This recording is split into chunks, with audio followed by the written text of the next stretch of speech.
Beth was miserable. She was tired, needed coffee. Her sister, who was also her roommate in their apartment, had slept in Beth's bed with her. They both cried until late into the night. Beth had too many emotions running through her. Frances was crying because of anxiety felt for her sister and how her sister was an innocent girl that didn't need any of this, that didn't deserve this. Her sister had finally been content with her parents leaving her just a few years ago.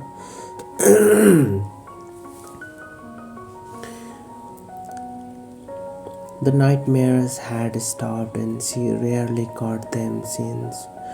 August was getting updates from Mr. Santorini about how the case was going. August and Mina had talked yesterday and traded numbers. They already had become very good friends. Mina was studying law and needed some help. She was studying it to become a translator for a courthouse. Mina had texted him about Beth. She is exhausted. Francis already warned me that they had a long night. August left work early that day around 2, then bought some flowers. He knew that she would be at bookshop. He would order coffee there for 2. Beth was struggling with keeping her feelings in check. She was all over the place. Mina said that she needed a break, but was afraid that Beth would fall apart. And Beth felt fragile but continued to work. So she was surprised to see August standing a couple of steps behind her, holding some flowers and wearing a soft smile. He hands her the flower and she instantly felt a lot better. Mina, who was watching through one from the slips, witnessed something she thought it would take a miracle to happen today. She was truly smiled. Beth now was quite bit mood off. Her mood was lifted because August was there. Mina went back to the work and left the two alone. They are beautiful, Beth sighed softly. Want to join me for some coffee? August asked. He was nervous that she would say no, but Beth's eyes lit up and nodded eagerly. The two got coffee and then hid away at the corner table. Beth slowly told him what was happening. He had asked because he wanted to see her view. Beth felt destroyed. She was finally content with the way her parents had abandoned her, and now they were back, ready to rip her again and to leave her screaming in her sleep. What are you going to do when you gonna see them? August asked. Beth sighed. Seriously, I want to tell them how much pain they brought me. What do you mean?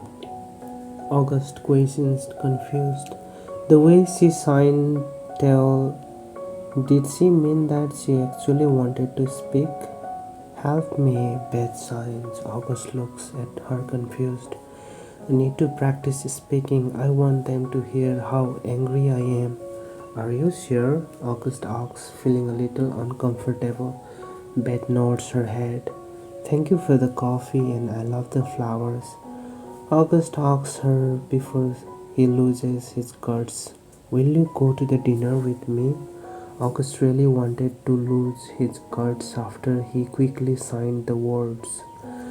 He stares at his coffee, avoiding her stare and trying to calm the fast pace of his heart. She laughs, noticing that his hands were shaking, but he didn't notice that she had been shaking this entire time sitting with him. She placed her hand on one of his, making him feel embarrassed that she noticed the shaking. Yeah, of course. Then how else I'm supposed to get practice in if we don't meet up? Beth says, teasing him.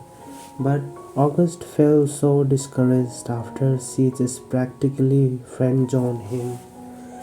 When she asks, then gets up, she grabs a paper and pen from one of the desks and starts writing something on it. Then she handed it to August, who felt so stupid to think that a pretty girl would like a guy like him. But he had to look positively. She still wanted him as a friend. That's a good, right? Here's my number that you wanted, she signs, flirting. But August was feeling so discouraged that he didn't recognize that she was flirting with him in her signs. How about August's head was scrabbling all around, struggling to work. He always felt disoriented with her, and he always felt lost and very shy, or couldn't talk or couldn't be confident as him with others. She makes him so very nervous. She makes him so nervous that he couldn't even talk free or confidently. He was better signing with his family, but he was too nervous when signing to her, afraid he would mess up and offend her somehow. Thursday, Beth thinks about it as she's trying to remember all the meetings that she was going to have with dealing her demon parents that were sent from down below. She meant her biological parents. Mina buzzes Beth's phone telling her she needed help with a customer. Beth stands up. I have to go, duty calls, Mr. Lawyer, hoping that he would see the flirting with Mr. Lawyer. But August was barely paying attention, trying to find where he went wrong in this process. See you Thursday, I guess, August signed. Very, very, very, very, very slug type. He signs to her. Beth smiles wide. It's a date. Both heard sword and they felt so much gentle when he heard it's a date. August signs back, relieved. She did get it. She did think him as something more than a friend. August was willing to jump over the moon. Beth wanted to collapse, but she walked away, rushing over to Mina. August quickly walked out there, standing to worry about the date in 2 days. Beth has been worrying about what she was going to wear since he asked her.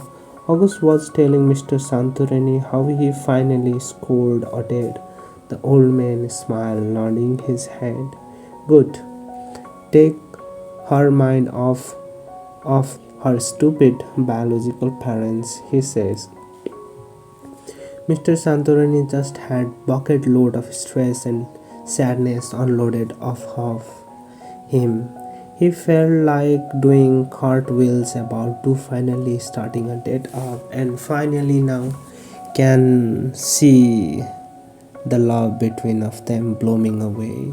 And as he walks off, he just says to August, boy, make her happy, don't you ever make her sad, alright? Then he walks away.